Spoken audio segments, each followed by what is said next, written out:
Hey, welcome to July's lesson. It's called How Does Your Engine Run? So in the past couple of lessons that we've done, I focused on your child or yours internal world, looking for ways to help them understand what goes on behind the scenes, so to speak, when they're having a hard time participating in the learning opportunities that life gives us. Do you like how I said that? You know what I really mean, right? We're talking about our kids' big explosive behaviors, the ones that we don't really know what to do with, but we hope will go away for their sake and ours. And we've also been talking about some of those assumptions that really all parents have about how our child should listen to us and pay attention for a period of time that we need them to, and to be either calm enough or alert enough to participate in whatever activities that we need them to participate in.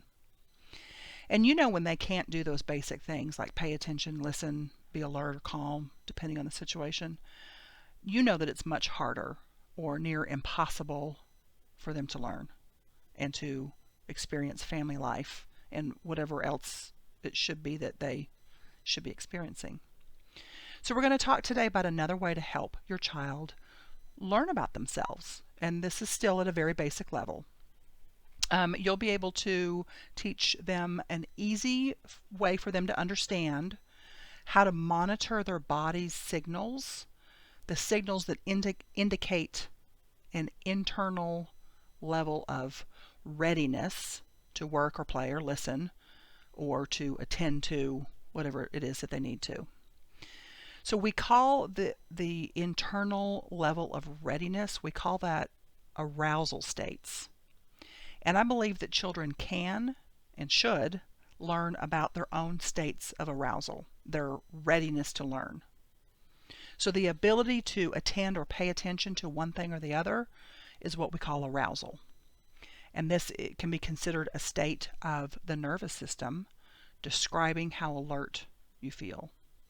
So in order for you to listen and understand me right now, your nervous system needs to be in an optimal state of arousal. Now we're going to use the term alert instead of arousal when we talk about it with our kids, because alert's probably a better word for them, right? Now we're going to frame this using a simple analogy of car engines. Okay, and all of this information that I'm sharing with you today comes from the ALERT program for self-regulation, and I'm going to give you a link to that in the study notes. So we're going to use engine vocabulary. All right. For example, we'll say to our children, okay, if your body is like a car engine, sometimes it runs on low, sometimes it runs on high, and sometimes it runs just right. So we're going to teach our kids how to ask themselves periodically, how does my engine run? And what we're really doing is exploring self-regulation. Now, the activity that I'm going to show you here in just a bit, this is to help your child learn to monitor and to maintain or change their level of alertness so that it's appropriate to a situation or task. Now let me give you an example of where a state of alertness is not appropriate to a situation. Imagine somebody who is really excitable, really happy, really maybe making some jokes, maybe laughing, certainly smiling, and they're doing that during a funeral. Okay, so that state of alertness, there's nothing necessarily wrong with that state of alertness, but it's not appropriate to that. Okay, now there are many neurological connections in the brain that are involved with self-regulation, and I'm not going to teach on that right now. I'm going to be just real basic, but I do want to talk just a little bit about the stages in regard to self-regulation. Okay, we all start out needing to be what I call other regulated, we need somebody else to regulate us. For example, babies can't dress themselves appropriately to the weather, so they need someone besides themselves to do that. Someone else needs to see that the baby's overheating and remove a blanket maybe, or they need to see that the baby is cold and so they need to bundle the baby up. Okay, that's other regulated. Babies under 3 years old just simply cannot regulate themselves. Now, we may think that the next stage is self-regulation, but that's not true. And I think it's important to know that there's another stage in there, and that's the stage of co-regulation. And this is where the child can regulate somewhat, but they still need someone to help them to find balance and calm within both their internal and external systems. Okay, so not only, when I'm talking about this, I'm not just talking about like regulating temperature, but regulating emotions, that kind of thing. Now, for some of our older kids from trauma backgrounds, they're going to be older than 3, but they're still not going to be able to regulate themselves. So they will need you to regulate them in some areas. And once they get to the stage of being able to co-regulate some things, they will need you in that stage with them for longer than what you might think. And then, as we talked about, if you were able to watch the lesson on sensory processing, some of our children, even that come from, loving, adequate homes, they're maybe born just wired a little bit differently. And so they may need help co-regulating certain things, maybe even into adulthood. So, I think we all kind of want to get our children to that third stage of self-regulation, right? But we have to understand that the ability to self-regulate anything is first developed through that process of other regulation and then co-regulation. Okay, and that in ideal situations is like conception to age 7. So co-regulation is having a consistent and dependable presence of a caregiver who themselves can self-regulate and is safe, nurturing, responsive, especially in times of stress. Okay, so in order to learn to self-soothe and self-regulate in some area, we need somebody to reliably soothe us during our most critical, sensitive, and distressing times of development. Now, I would like to make the case that actually we really shouldn't be looking to be completely self-regulated. Now, why do I say that? I say that because I think that we need God as our constant co-regulator, like checking in with Him, right? Because He is that safe, dependable presence. Okay. Now, let's get to the good stuff. Okay, the alert program uses an analogy of a car engine to introduce the idea of self-regulation. So that's what you're going to do.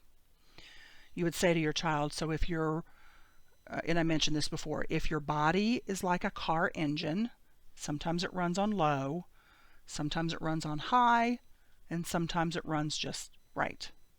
So we want them to identify their engine speed, experiment with methods to change their speed, and then regulate their engine speeds. Okay, so the first thing is identify their engine speed. How do they do that? You do that with an engine plate that you make together. Now this one has seen better days. There are 3 colors here. And I mean, these are the typical colors you would think with high, low, and just right. But I suppose as long as you and your children decide on what the colors are, they could be anything, So high is, that's a high engine. That's when you're overexcited, wild, hyper, out of control, racing around, you get the idea. And it's kind of fun to have you ask your child to give some examples of what it might be to have your engine revving up really high. They can come up with some examples. You want to make sure that their examples aren't always negative. Being excited, you know, for the birthday cake, I don't know, your engine's on high, and that's a good thing, right? Um, Screaming and yelling and kicking and fighting because you're angry at something, that's also a red. Okay, so it could be positive and negative. Low engine speed will be like, you know, a couch potato or sluggish or feeling spacey, that kind of thing. And again, let your children come up, you and your children together come up with some some words to describe that. And then just right is when it's easy to learn, it's easy to play, it's easy to get along with others and have fun. You're having a good day or having a good moment, right? So here are a couple of things. I have misplaced my blue and my green and my red, so we're going to pretend these are blue and green and red. So you just use markers. You can use markers, you can use crayons, you can, however you want to decorate it.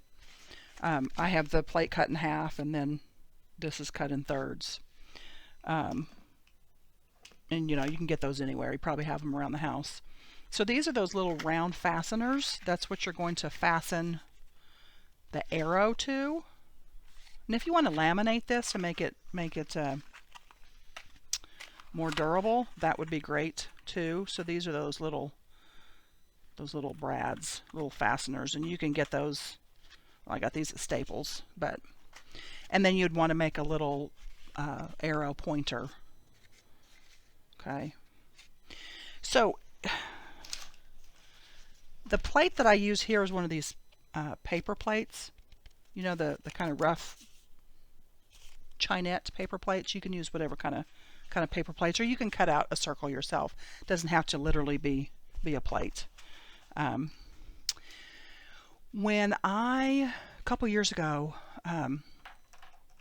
I was working at a woman's homeless shelter, and we did this together. So I taught them the concept of the engine plate. And so when you're on red, indicate this, just right, low energy. So I taught it to the women there, and they got the idea that they would hang their plates on the wall, like right when they came in, and it would be a way for each to indicate to the other women there how they were feeling when they just got back. Okay, so at this particular shelter, the women were supposed to be gone during the day, and then like about 3 o'clock, 3:30, 4 o'clock, something like that, they were all required to make sure that they got on the bus that would take them back to this shelter. It was run like a home, right? So they were supposed to, you know, some of them were just surviving the day. Some were working. Some were looking for a job, right? But so they would, in some days would be they would have a good day, you know, and come in and then have to be in this family setting. And other days it was just too much for them. And so what they did is they would come in, and we all do this, and so they put their names on the bottom, and when they came in, they would just move it to whatever they were feeling. So, and everyone else would look, oh, Gail is on the red right now. Well, I'm not going to bug her today. Or Sally is on the blue, and I know for her that means that she's feeling depressed. Maybe I'll go over and comfort her. And they used it as a way to help their interpersonal relationships. I thought that was so amazing, just so wonderful. A lot of families do that. That same kind of thing. They use it to monitor themselves, to let the other family members know kind of how they're doing.